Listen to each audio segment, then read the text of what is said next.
Now that we're back to where I thought I would have been a couple weeks ago, I am going to button up some of the trim just to kind of clean up things.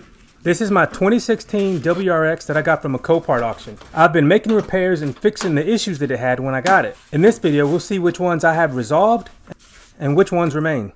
With some of these plastic connectors that are either missing or broken, I'm playing pick and choose which ones are the most important to reinstall. But thankfully, all of the actual little bolts I still have.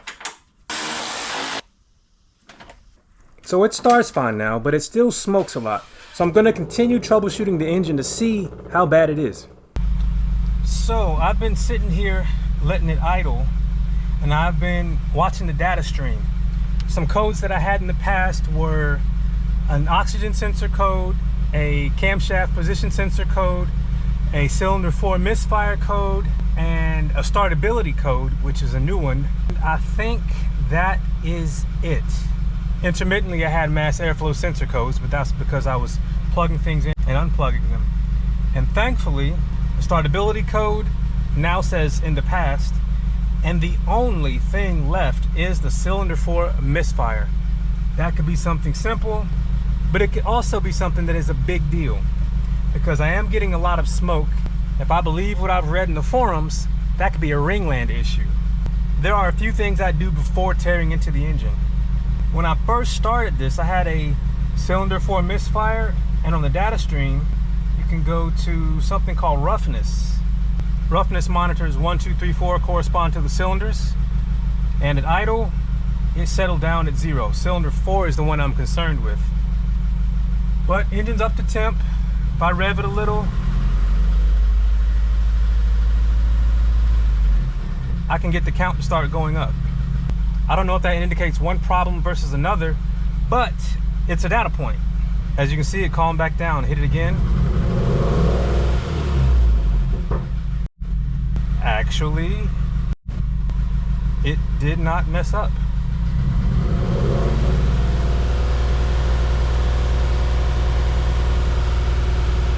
There we go. I got the count to go up again. But it is getting better. I don't know if it's learning or the injector's getting cleaned or what, but that is the cylinder that I replaced the ignition coil on. At least it's running now. I can move it around and pull other cars in here and work on them. But I think that smoke is way too much for a Perrin sump restrictor to correct. But something I will do is get more of these little fasteners that are missing, like this here. Oh, remember, I don't know if you recall, but this was terribly aligned, but now it sits where it should. Another fastener that goes there, one on the intake. I do have the engine cover, and there's a sump restrictor. I may install it, but I don't think it's gonna get rid of all that smoke. It's a long shot, but it should be a quick install. I might as well give it a try. So since I do not have an air oil separator, I am going to install this little plug with this little gasket. So this is the restrictor here. So that goes like that. And this goes like that. And really the only instruction is to install it like this, that pointing up. So it goes on this line here. I'm gonna see if it is easier to access it from up top, but this is the line here. For better or worse, someone replaced that hose clamp on this end, so I'm going to work from this end. It's that hose clamp, not in the top hose, but the one right below it. See if I can slide this sheathing down a little bit. No, I can't. For me, it looks like it's going to be easier to access it from down low. So I'm going to cut it around here in hopes that that works. Let's see.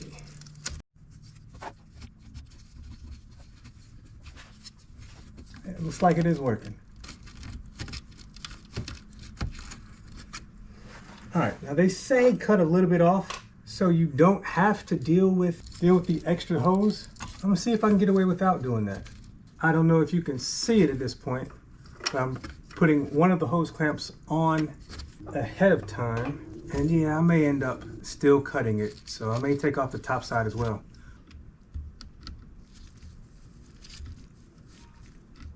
Now that it's cut, it's gonna make the job of putting it on the other side a lot easier. Slide it off. Oh, Where is it?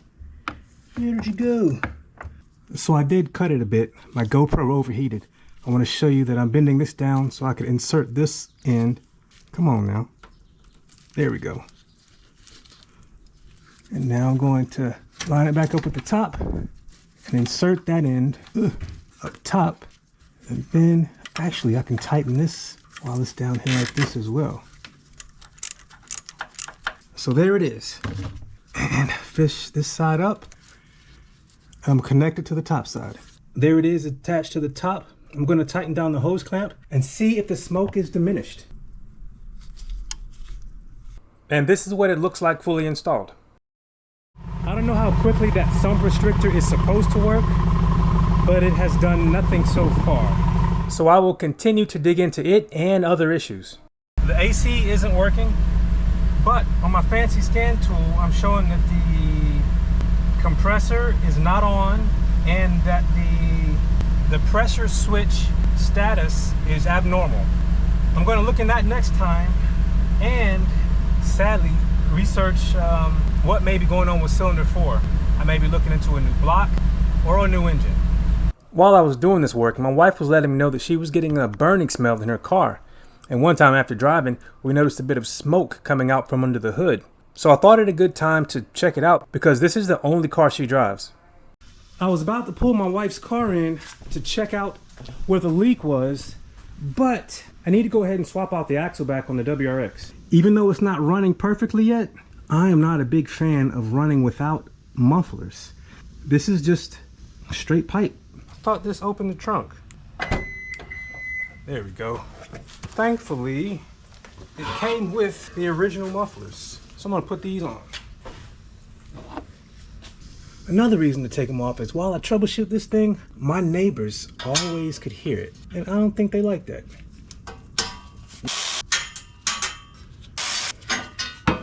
And there's two hangers. WD-40, let's see if that helps.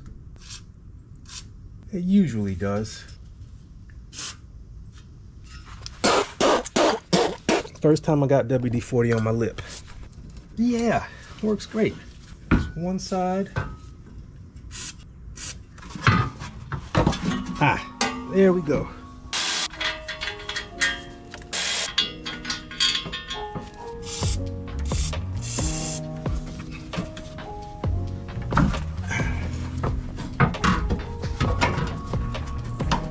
All right.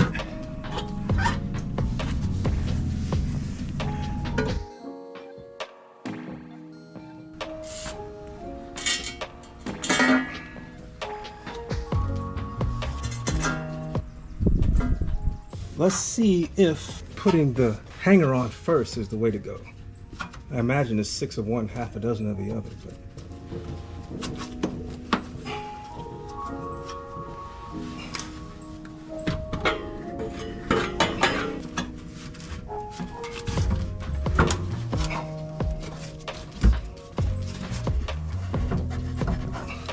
Okay, it is securely hung.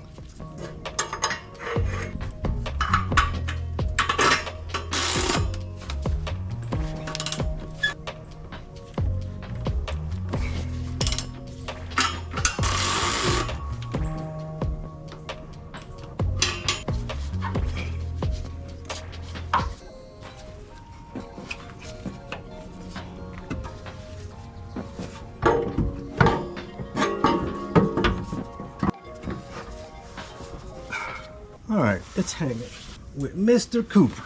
You mean there's more to this insanity? I can't take it. No, guys, no.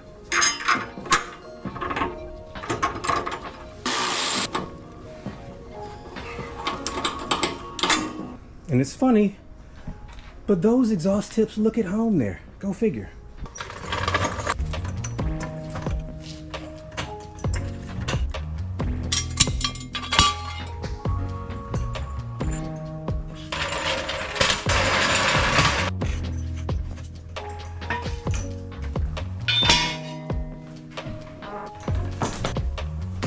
With the WRX finally moving out of the garage for the first time in about a month and a half, I can now pull my wife's car in to see what's wrong with it.